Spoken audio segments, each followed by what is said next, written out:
Amables televidentes, tengan todos ustedes muy buenos días y sean bienvenidos una semana más a Nota Universitaria, órgano informativo de la Universidad Ricardo Palma. A continuación, nuestros titulares. Mensaje del rector. Autores latinoamericanos en la literatura. La economía peruana en época de pandemia. Terapia fonoauditiva y neuropsicológica. Fomento de habilidades lectoras. En su mensaje semanal, nuestro rector, Dr. Iván Rodríguez Chávez, destaca la trayectoria de uno de los suscriptores del Acta de la Independencia. Se trata de Francisco Javier Mariátegui, magistrado y político quien integró el primer Congreso Constituyente y además ocupó cargos importantes con el nacimiento de nuestra República. Escuchemos. Muy buenos días. Aprovechando las maravillas de la tecnología electrónica, nos reunimos ahora nuevamente y ustedes a través de este programa me permiten ingresar a sus hogares. Yo les correspondo con mi abrazo, con mi saludo cordial a los alumnos, a los profesores, trabajadores, egresados y familiares en general. Y como les he prometido, pues en esta oportunidad les presentaré otro nuevo personaje de la independencia.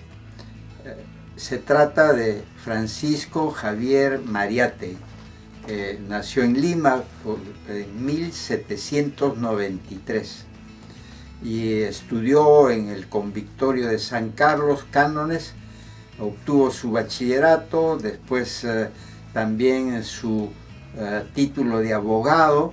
En esos tiempos el título de abogado no se obtenía en la universidad, sino en la Real Audiencia. Ahí se daban los exámenes para el título. Y posteriormente obtuvo el doctorado en jurisprudencia en San Marcos. Ejerció el profesorado inicialmente y toda su vida se va a dedicar al ejercicio del derecho y por eso va a ser magistrado y político. Para 1821, Francisco Javier Mariátegui tendrá 28 años de edad, o sea que es un joven que ya tenía todas estas inquietudes por la independencia, era un ciudadano liberal, anticlerical y va a tener una figuración desde los primeros momentos en que se reúne el Cabildo de Lima, ese 15 de julio de 1821, para proclamar la independencia, y él es uno de los suscriptores de esa acta que hasta ahora se conserva. Va a colaborar con San Martín cercanamente y en 1822 va a ser elegido diputado por Lima al primer Congreso Constituyente del Perú, que ahora está en los 198 años de existencia y de acá a un par de años pues cumplirá el Congreso de la República también 200 años.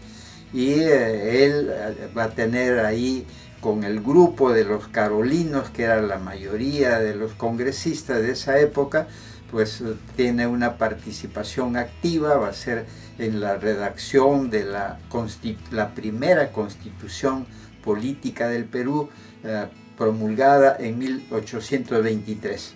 Él será secretario de este Congreso Constituyente.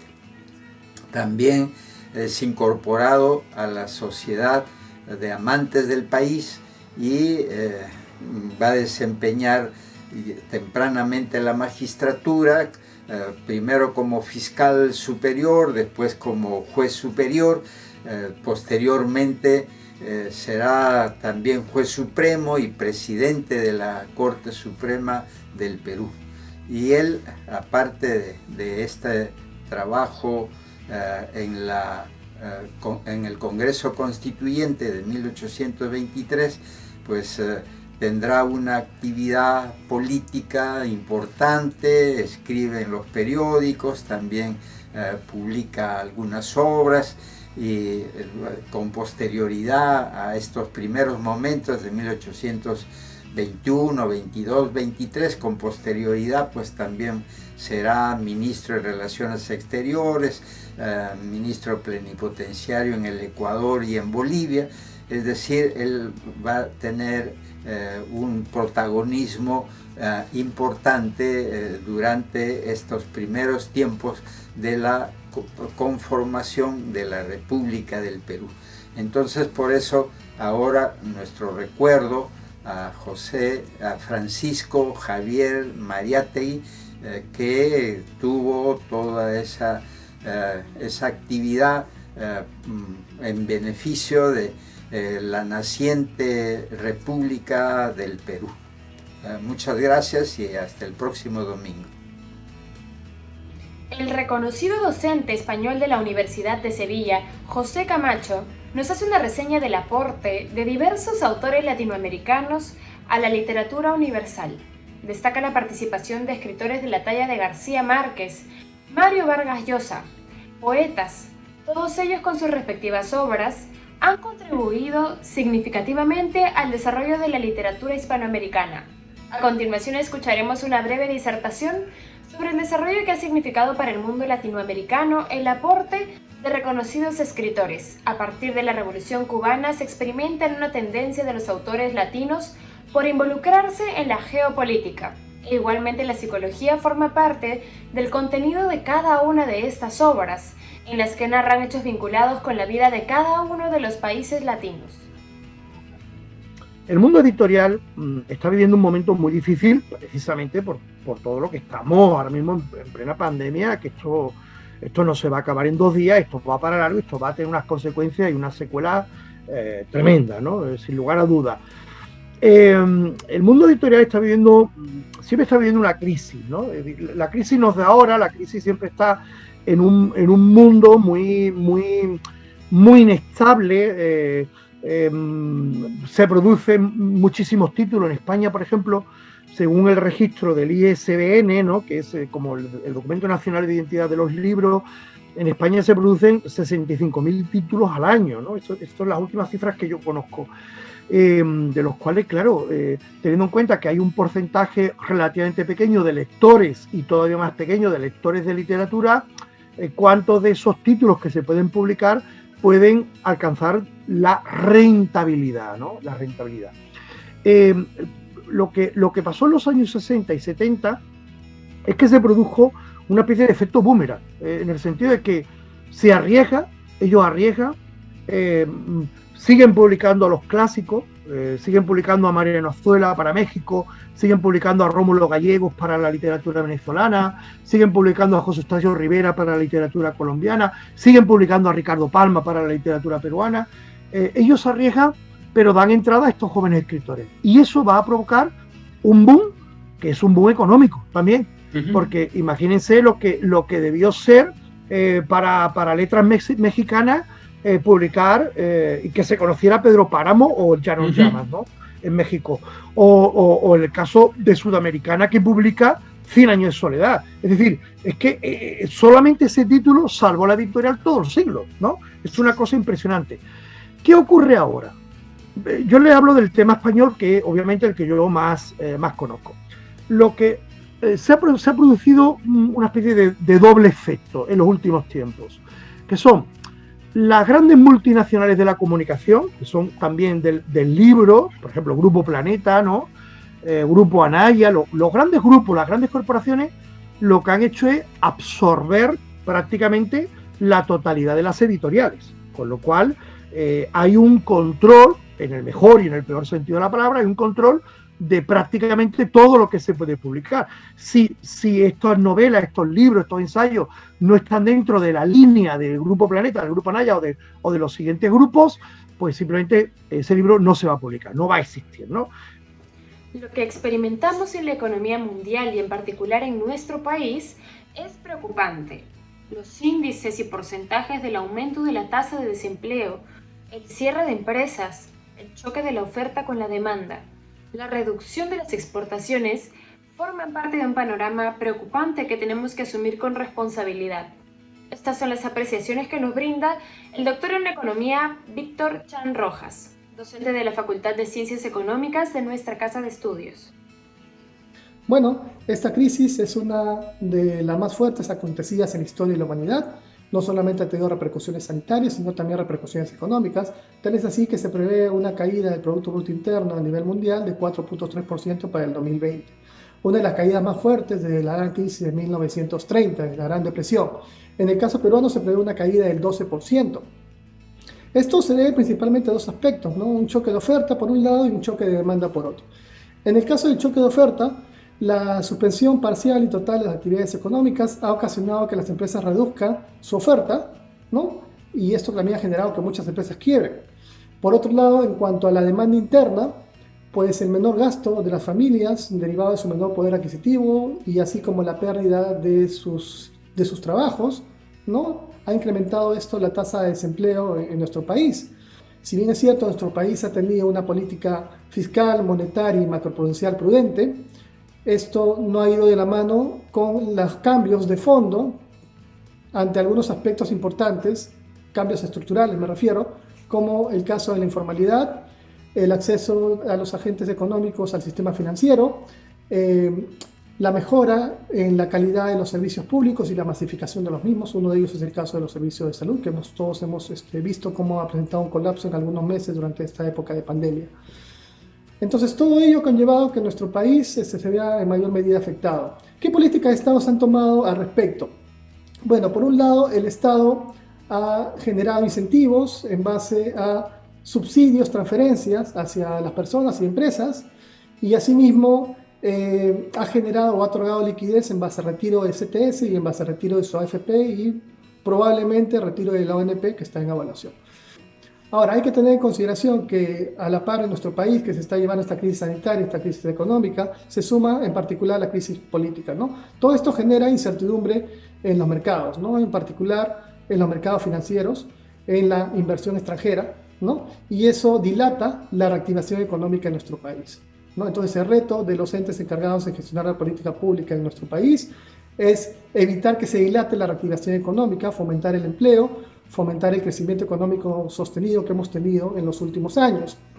Bueno, a pesar de esta reducción en el crecimiento, la reactivación económica se prevé que fomente un crecimiento para Perú y para otros países de la región en mayor medida, ¿no? Tal es así que para el 2022, 2023 y 2024 se prevé un crecimiento de 4.5% aproximadamente y seríamos uno de los países que crezca por encima de países de la región, acompañados de Colombia y acompañados de Chile. Constanza Mella, especialista en fonoaudiología y neuropsicología, señala que la participación de la familia durante esta época de pandemia debe asumir un rol muy activo para facilitar la labor del docente. La pandemia obliga a que los estudiantes cuenten con el apoyo de sus padres en la tarea educativa. La situación especial y complicada por la que estamos atravesando nos debe obligar a asumir en el seno del hogar un rol protagónico en la labor educativa. La creación de esta capacitación surge desde la necesidad de poder vincular ambas áreas del ejercicio de nuestra profesión, tanto la psicopedagogía como la fonoaudiología, ya que están bastante vinculadas para el aprendizaje lector. La verdad, surge un poco desde la misma necesidad de nosotras de poder acceder a material y estrategias, sobre todo en este momento que estamos viviendo como pandemia, para poder acceder y hacer un aprendizaje mucho más significativo, por lo mismo, como mencionó Carolina, en la creación de cuadernillos que permitan poder desarrollar este aprendizaje desde la virtualidad y poder llegar a más familias, terapeutas que sabemos que con toda esta situación ha sido bastante complejo poder llevar a cabo el aprendizaje. Los fonoaudiólogos somos especialistas en el desarrollo del lenguaje y precisamente en el aprendizaje de lectura estamos bastante vinculados en los precursores de este aprendizaje. Principalmente por lo menos acá en Chile y en otros países, cuando trabajamos directamente desde el contexto escolar, trabajamos mucho en poder desarrollar habilidades que se vinculen con este aprendizaje, pero a nivel de precursor. Los sonidos, la conciencia fonológica como precursores para el desarrollo posterior, que en este caso comienza un poco la psicopedagoga a poder trabajar para vincular el aprendizaje. Principalmente somos especialistas en el lenguaje, pero la fonoaudiología abarca diferentes áreas de voz, de ilusión, habla, pero principalmente somos especialistas en lo que es comprensión y expresión del lenguaje. La mayor consulta que hay, sobre todo, son dificultades en este proceso de alfabetización y relacionadas a lo que mencionaba usted también, que son los trastornos del lenguaje. Entonces, aparte de este aprendizaje, también hay harta consulta con respecto a los niños que tienen dificultades para estructurar ciertas palabras, que omiten sonidos, etcétera, y eso es como la principal consulta que llega a nosotros. Hacer una psicoeducación en la casa, sobre todo para los padres que ahora se han visto expuestos a esta labor educativa, que muchas veces no tienen los conocimientos para poder desarrollar el lenguaje en casa, para el contexto, para saber cómo poder enseñar. Entonces nosotros como profesionales, le digo nosotros porque también incluyo a la psicopedagogía, somos fundamentales para poder hacer participar a esta familia y que cumplan un rol activo también, sobre todo ahora que ellos son los profesores dentro de casa. Las habilidades lectoras como objetivo terapéutico forman parte de la capacitación que se debe brindar a los especialistas. Así lo refiere la psicóloga Carolina López de la Universidad de los Andes de Chile. Ella nos señala que es importante que los padres de familia se conviertan en una ayuda fundamental para los especialistas. El tratar de buscar estrategias que faciliten el proceso de enseñanza, aprendizaje, es necesario. Una actualización de las técnicas que se emplean para mejorar el interés del alumno por desarrollar su capacidad lectora. Tenemos una breve exposición sobre el particular a cargo de esta profesional argentina que en la actualidad radica en Chile. La propuesta de capacitación virtual lo que propone es como una actualización, tanto teórica como práctica, en el desarrollo de las habilidades lectoras desde la perspectiva de la neuropsicología. Por eso que ambas combinamos nuestra formación académica para su diseño. La idea es poder brindarles a los profesionales vinculados al desarrollo de habilidades lectoras en los niños o que trabajen en cuanto a las habilidades de alfabetización, una actualización teórica que permita conocer qué es lo que nos muestra la evidencia sobre cuáles son las prácticas más efectivas pensando en el desarrollo de habilidades lectoras y al mismo tiempo conocer estrategias prácticas para que cada profesional que cursa esta propuesta de capacitación tenga herramientas que le permita diseñar una propuesta alfabetizadora completa que aborda desde el desarrollo de la decodificación lectora hasta el desarrollo de la competencia lectora más profunda vinculada a la comprensión lectora. Carolina, aspectos de esta naturaleza tratados en circunstancias tan particulares y especiales a propósito de la pandemia, ¿cómo es que definitivamente debe concitar la atención de nuestros padres de familia? Esta coyuntura, esta situación de pandemia nos ha movilizado a todos, tanto terapeutas como padres en sus casas seguramente se han visto como invalidados en el acompañamiento a sus hijos en el logro de aprendizajes tan importantes. Por eso la idea es como gestionar estrategias que permitan implementar estas estrategias alfabetizadoras en la realidad local con las herramientas que cada familia tiene, con las herramientas que cada profesional tiene y puede construir. La idea es trabajar estrategias que se pueden brindar tanto desde la virtualidad, porque sabemos que muchos niños se están alfabetizando ahora en situaciones de virtualidad. Entonces, no solamente vamos a brindar una propuesta teórica, sino que también vamos a brindar cuadernillos que hemos diseñado específicamente desde nuestra formación para que se pueda implementar esta propuesta tanto desde el ámbito profesional, por ejemplo, si un terapeuta lo quiere aplicar, como desde el ámbito del hogar y si una mamá quiere acompañar a su hijo en el desarrollo de este importante aprendizaje y no sabe cómo, les brindamos la herramienta práctica, el material para que lo pueda diseñar. Mina de Oro y su compromiso social. Semana de Ingeniería. traductor, intérprete y su aporte profesional. Contabilidad virtual. Formación del ingeniero civil. El gerente de proyectos de capitales de la minera Yanacocha, Mario Adriancén Freijó, ingeniero civil egresado de nuestra casa de estudios, nos explica la labor que realiza la minera Yanacocha, considerada la mina de oro más grande del mundo. La producción de esta empresa constituye la generación de recursos importantes para la economía del país. Se trata de la Escuela Nacional de Minería Moderna, así la califica nuestro egresado, quien además hace un recuento de la labor social que realiza tan importante minera que opera en la jurisdicción de la región Cajamarca.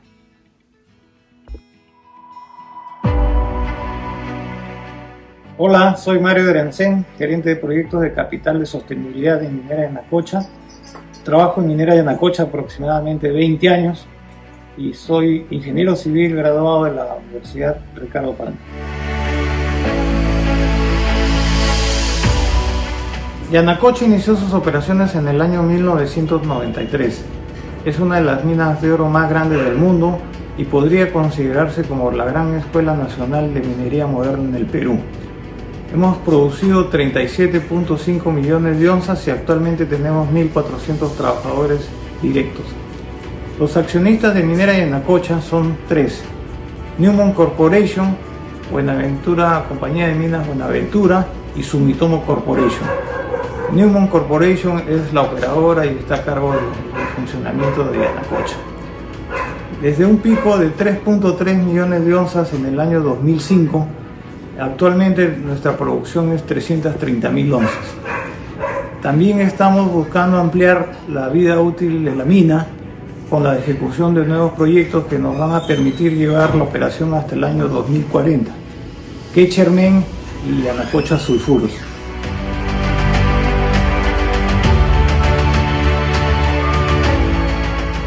Las empresas mineras son muy conscientes que en momentos como este debemos manifestar nuestro compromiso con las comunidades donde operamos.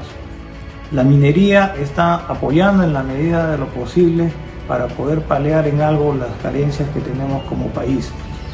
Newmont Corporation ha creado un fondo de 20 millones de dólares, de los cuales 3 millones de dólares han sido aportados a la zona del área de influencia de Yanacocha.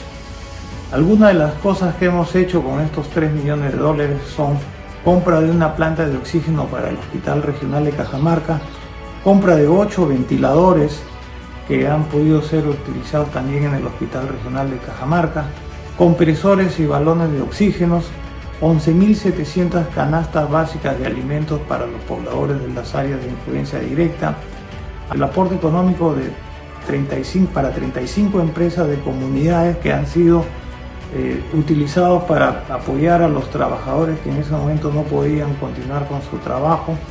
También hemos podido donar equipo de protección personal para diversas instituciones, tanto regionales como locales y también nacionales. En conjunto con la Sociedad Nacional de Minería, Petróleo y Energía, también hemos donado 25.000 pruebas rápidas para ser usadas por el gobierno nacional.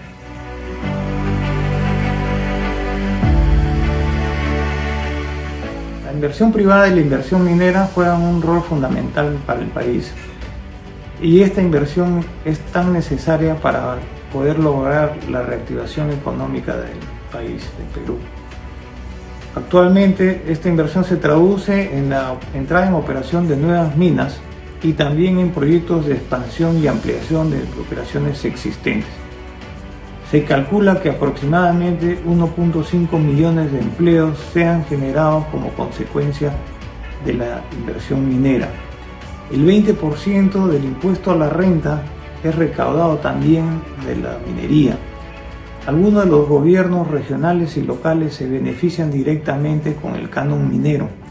Tenemos proyectos de inversión por 57.000 millones de dólares y también necesitamos activar esos mismos proyectos en esta actividad tan importante que también está enraizada en nuestra historia. No solamente la minería, sino también está enraizada con la agricultura, y esto se puede ver en nuestras investigaciones arqueológicas.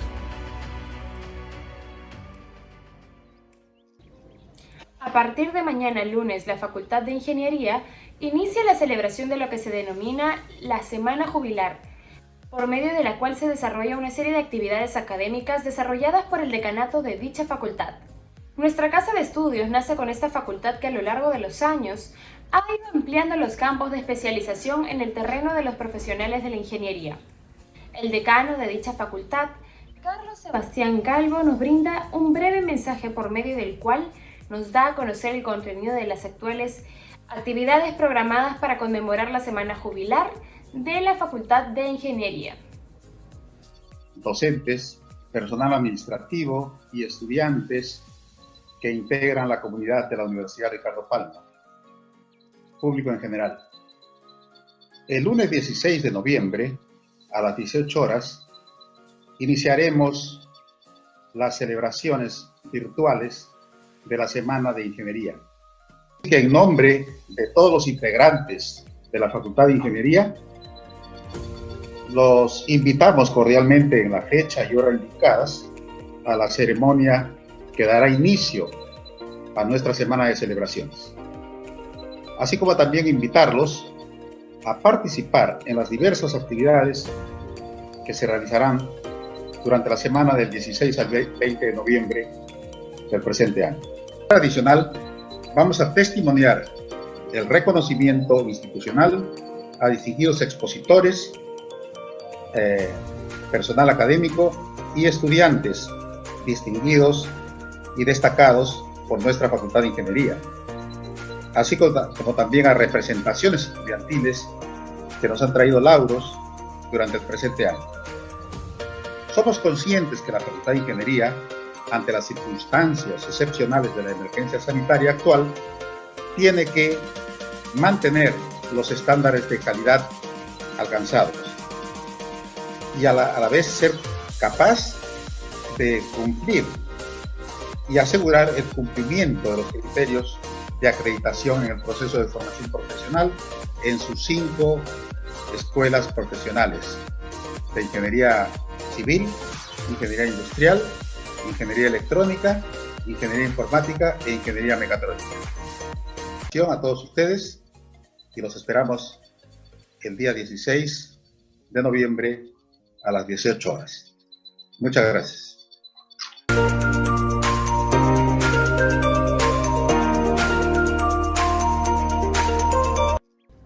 El traductor, intérprete que se forma en nuestra casa de estudios está capacitado para convertirse en docente del idioma que domina. E igualmente su contribución permite facilitar las relaciones comerciales en los diversos campos de la industria, el turismo y el comercio en general. Las características del perfil profesional que egresa de la Facultad de Humanidades y Lenguas Modernas nos las describe el decano de dicha facultad, César Gilberto Saldaña Fernández. Cada uno de nuestros egresados domina 2 idiomas con complejo conocimiento de las costumbres y la forma de vida de las poblaciones en las que se comunica. Los traductores e intérpretes trabajan exitosamente en la intercomunicación mundial con muy distintos idiomas para la actividad industrial, la actividad comercial, turística, académica y tecnológica. Para ello, nuestros egresados están capacitados en 2 idiomas extranjeros, escogidos entre el inglés, el francés, el alemán, el italiano y el chino mandarín, los cuales son dominados al nivel de un hablante nativo educado. El intérprete tiene que conocer la cultura de otros países, tiene que conocer su producción industrial, su producción tecnológica, agropecuaria, la idiosincrasia de su gente, tiene que conocer sus costumbres, etcétera, etcétera. Esto lo logra con nuestro plan educativo de la Facultad de Lenguas Modernas. El profesional traductor-intérprete es uno de los profesionales más educados y mejor preparados en nuestra sociedad. Nuestros alumnos reciben un programa completo de cursos formativos de su personalidad, cursos de cultura general, cursos de humanidades, de filosofía, de sociología, psicología, lingüística, etc., que los ubican entre los profesionales mejor educados y socialmente considerados del país. También el traductor-intérprete está capacitado para enseñar los idiomas que él domina. Está capacitado también para ser corrector de estilo en la industria editorial, trabajar en las empresas como siendo capacitador y consejero del personal gerencial y secretarial de dichas empresas. Podemos decir que ser traductor-intérprete es tener una profesión que lo ubica entre los puestos más cotizados del laborioso mundo de la industria y el comercio.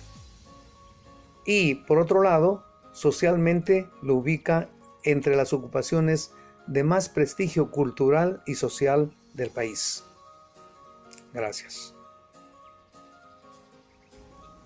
Es necesario que el contador se organice para el ejercicio del trabajo en las actuales circunstancias, adaptándose y capacitándose en el manejo de las herramientas virtuales. Por ello es importante que en el seno del hogar se cuente con una infraestructura virtual lo suficientemente sólida que permita el uso de todo tipo de programas que faciliten el seguimiento del comportamiento de cada una de las empresas desde el punto de vista económico y financiero. Para ello, el reconocido profesional magíster Raúl Hidro Valverde nos da algunos detalles respecto a la labor que realiza el contador en las actuales circunstancias. Para quienes tienen un trabajo formal con la pandemia del COVID-19, estamos viviendo una época diferente que ha ocasionado que muchas empresas decidan priorizar la salud de sus colaboradores y trasladar sus oficinas a sus domicilios. Esto ha significado que los colaboradores durante su día a día de trabajo convivan al mismo tiempo con sus familias y por ende con las tareas también del hogar. Por eso, la importancia de saber organizar el trabajo de casa y del hogar. Mi recomendación es enfocarse en 3 temas.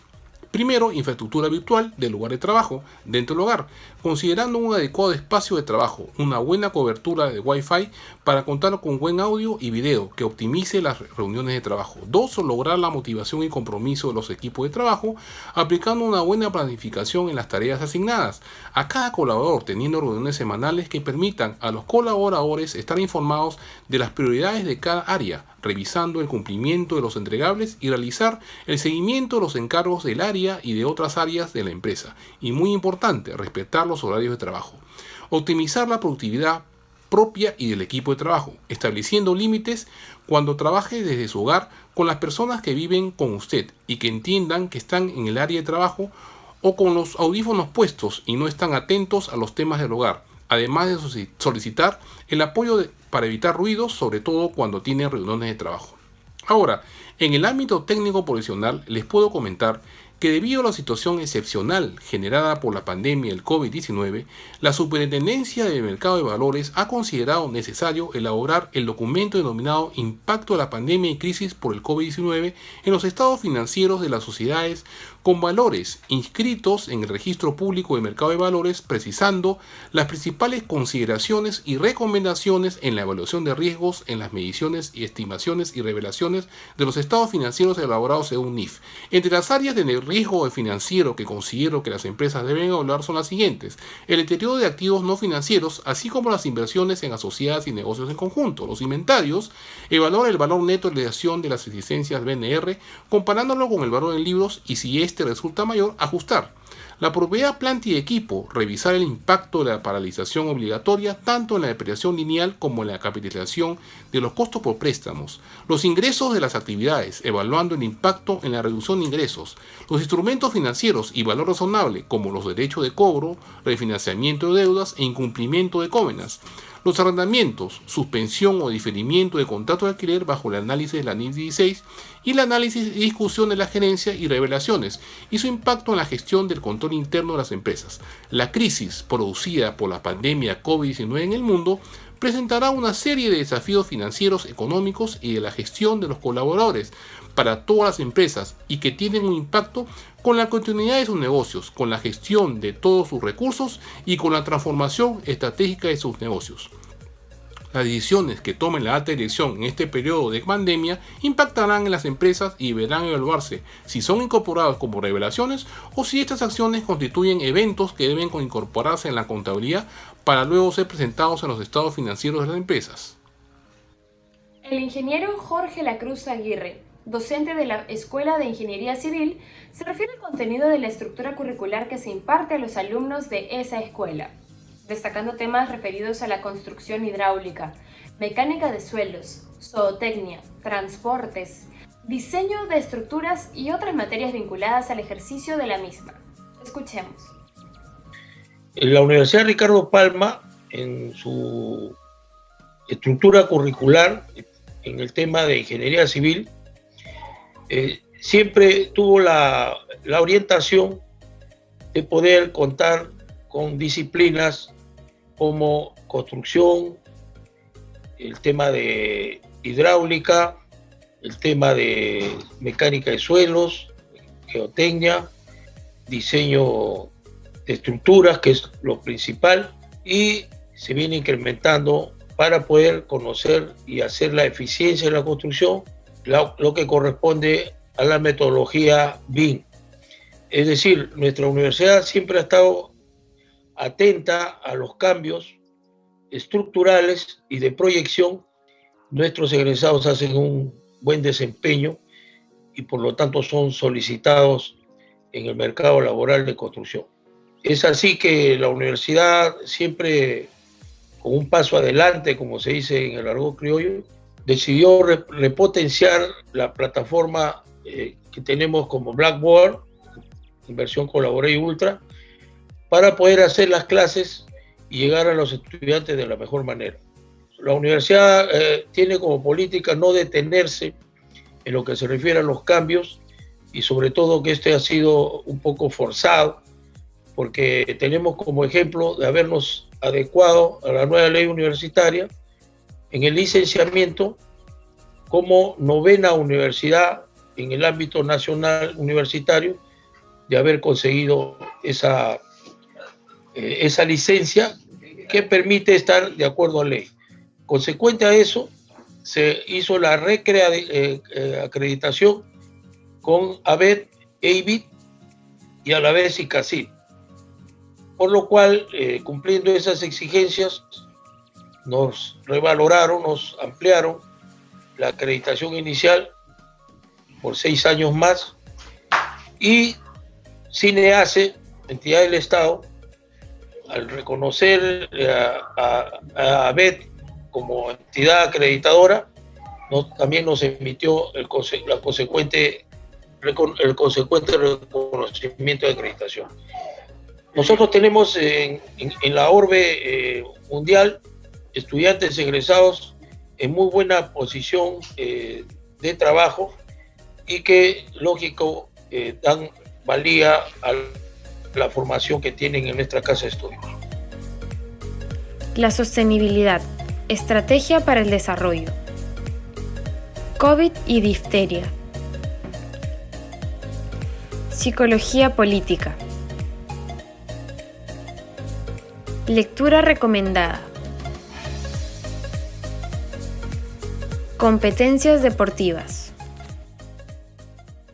El último viernes, la Escuela de Administración y Gerencia presentó la conferencia denominada La sostenibilidad como eje estratégico para contribuir al desarrollo, la misma que estuvo a cargo de Nelson Alvarado Jourde, gerente de imagen y comunicaciones de BBVA en el Perú.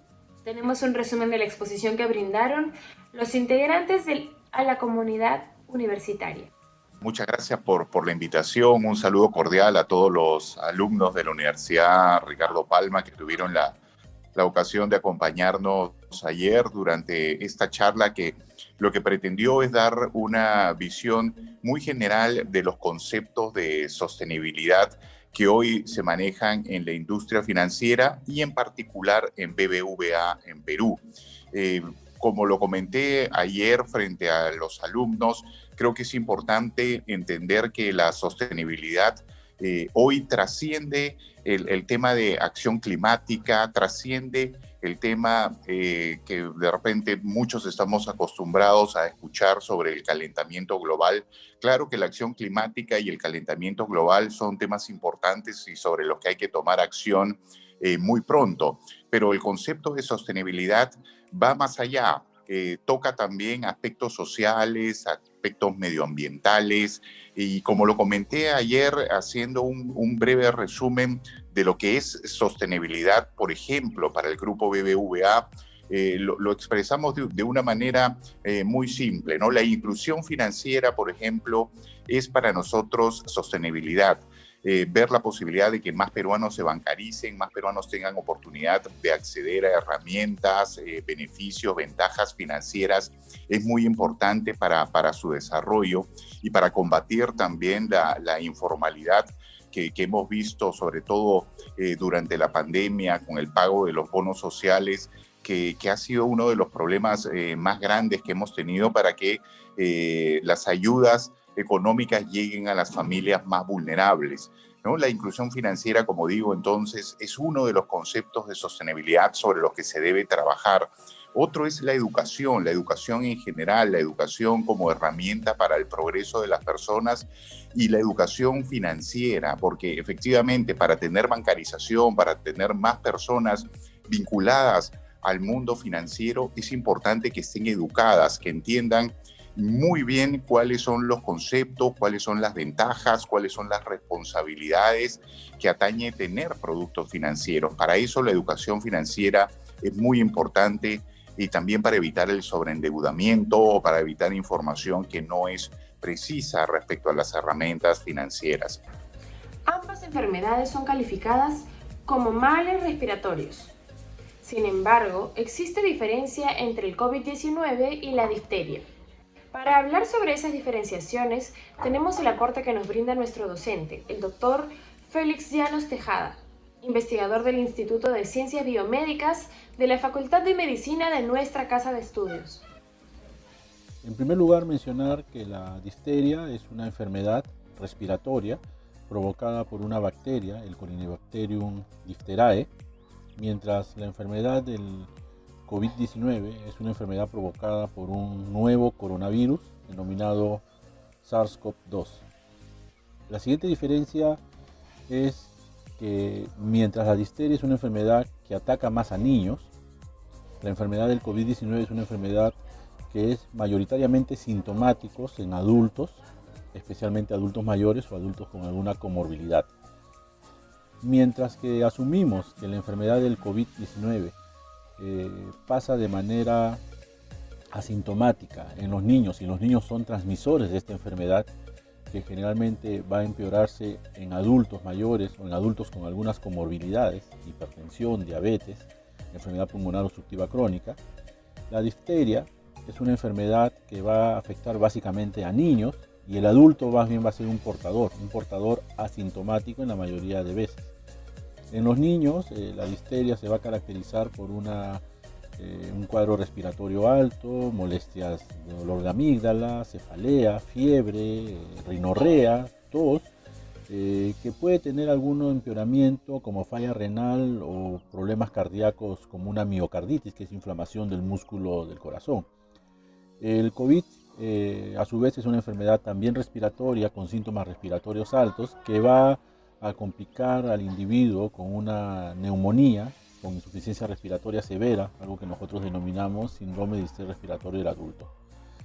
Respecto al tratamiento, la difteria, al ser causada por una bacteria, nuevamente el Corynebacterium diphtheriae, su tratamiento es con antibióticos, ya está claramente demostrado, mientras que la enfermedad del COVID-19, al ser una enfermedad viral, no contamos con un tratamiento específico, y eso debe quedar claro. Básicamente el tratamiento es higiene de manos, aislamiento y distanciamiento social, ¿verdad?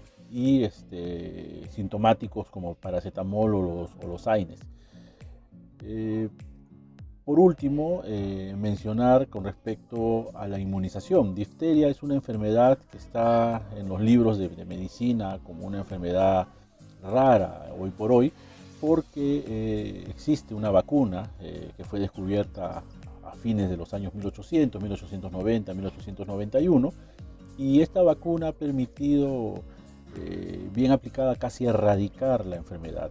Mientras el COVID-19 es una enfermedad de auge reciente, con menos de un año de historia, estamos en búsqueda de una vacuna que nos pueda ayudar. La violencia de los tiempos, obra emblemática del escritor peruano Miguel Gutiérrez, debe merecer la atención de quienes practicamos la lectura, así lo señala Mónica Meléndez Vicente, nuestra comentarista responsable de brindarnos el contenido de las diversas obras de nuestro variado repertorio de autores peruanos, consagrados y reconocidos desde aquella generación de los 50. Para conocer más en detalle el contenido de esta breve disertación, escuchemos a la doctora Meléndez.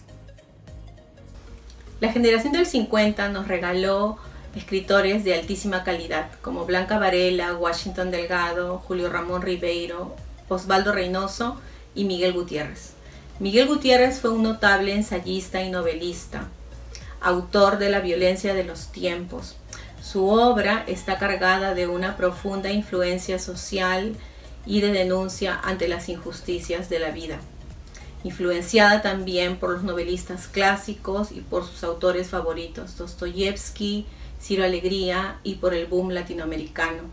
Su novela, quizás la más importante, La violencia de los tiempos, es una novela de lectura obligatoria para todos los peruanos, quizá una de las mejores de las últimas décadas. En el año 2013 recibió el doctor honoris causa por la Universidad Ricardo Palma y fue invitado por nuestra universidad al homenaje que se le haría a Mariátegui a propósito de la publicación de los 7 ensayos de la realidad nacional. Él ofreció, sin embargo, un ensayo que aporta muchísimo a la cultura de nuestro país y está publicada en la colección Realidad Nacional, volumen 15. Narrativa peruana del siglo XXI hacia una narrativa sin fronteras y otros textos. En este libro, Gutiérrez nos lleva de la mano a conocer las voces más importantes de la literatura de los últimos años en nuestro país y menciona dentro de todos sus capítulos a autores famosos en la actualidad. Nos invita a leer. Gutiérrez decía que para él la literatura era la vida. La novela era su partido y que no había vida sin lectura. Acá podemos apreciar muchísimos autores como Katia Dawi, María Luisa del Río, Rocío Silva Santiesteban, Pilar Dugui, Juan Manuel Chávez, Gabriel Rimachi, Marcos García Falcón, Raúl Tola, Selenco Vega, entre otros. De manera cronológica, él nos explica cómo ha evolucionado cada generación de escritores y poetas en nuestro país y tiene capítulos específicos para el historiador Carlos Araníbar y para la novelista Pilar Dugui. Yo los invito a contactar a la Universidad Ricardo Palma para contar con este texto. Estamos presentes en la Feria del Libro Ricardo Palma que se desarrolla esta semana de manera virtual. Muchas gracias. El Instituto del Deporte de nuestra Casa de Estudios viene organizando diversos talleres que permiten la participación de los estudiantes que practican diversas disciplinas deportivas. Es el caso que nos refiere el profesor Jackson Zúñiga Sabache, responsable de la disciplina deportiva del karate, quien nos señala que la delegación que representa a la universidad, unida a diversos reconocimientos en competencia desarrolladas en el pasado mes de septiembre y el mes de octubre, asimismo se encuentra practicando para participar en las contiendas establecidas en el calendario de la Federación que agrupa las diversas universidades del país. Soy el profesor Jackson Zúñiga Sabache, cinturón negro cuarto dan, responsable de la disciplina de Karate Do en nuestra casa de estudios. Actualmente, el equipo de karate viene entrenando de manera virtual, gracias al apoyo constante que nos da la universidad, brindándonos todas las herramientas para poder cumplir con este objetivo, además de la iniciativa de todos los profesores que laboramos en el Instituto de Deportes de nuestra universidad, que hemos asumido la responsabilidad de adaptarnos a este nuevo formato virtual, para poder brindarle a todos los alumnos la oportunidad de poder entrenar en sus casas. Es así que nuestros alumnos cuentan con horarios en las mañanas, en las tardes y en las noches, combinando sus actividades diarias del hogar con sus clases, con su vida académica y con el entrenamiento que responsablemente vienen cumpliendo, ya dando frutos en 2 torneos virtuales en los cuales se ha participado. Uno de ellos en el mes de septiembre, en el cual se obtuvo 2 medallas de plata y 2 medallas de oro. Hace poco, en este mes de octubre, también se participó en el primer campeonato de karate universitario virtual, en el cual se obtuvo una medalla de bronce. Todas estas medallas gracias al esfuerzo que ponen nuestros alumnos en sus entrenamientos. Además, nuestra disciplina forma parte del curso de actividades deportivas en el marco del programa de estudios básicos. Los alumnos tienen la oportunidad de poder escoger una disciplina y poder llevarla ahora además de manera virtual y poder aprobarla dentro de la malla curricular de cada una de sus escuelas. Los alumnos solamente requieren de un pequeño espacio en sus casas para poder realizar los primeros movimientos que se enseñan en esta disciplina y de esa manera poder aprobar y continuar con sus estudios. Asimismo, seguimos fomentando la práctica de la actividad deportiva en la universidad con talleres deportivos en donde buscamos que el alumno, a través de la actividad física, pueda aliviar las tensiones que ocasiona la vida universitaria, que ahora se ven sobredimensionadas por efectos de la pandemia. Estos talleres deportivos se dan también de manera virtual y pueden cualquier alumno acceder a ellos a través de la página de la universidad contactándose con el Instituto de Deportes de nuestra casa de estudios. Invitamos además a todos los alumnos que practican la disciplina de karate a unirse al equipo de karate y así representar a su casa de estudios en los diferentes torneos de manera virtual en este momento, y próximamente esperamos ya de manera presencial poder seguir con los entrenamientos en las instalaciones de nuestra universidad. Hemos llegado al final de la presente edición y les agradecemos nuevamente por habernos acompañado, al igual que cada domingo a las 11 de la mañana. Recuerda que puedes buscarnos como www.urp.edu.pe/nota-universitaria. También puedes encontrarnos en redes sociales como @urpalma y en YouTube como Universidad Ricardo Palma.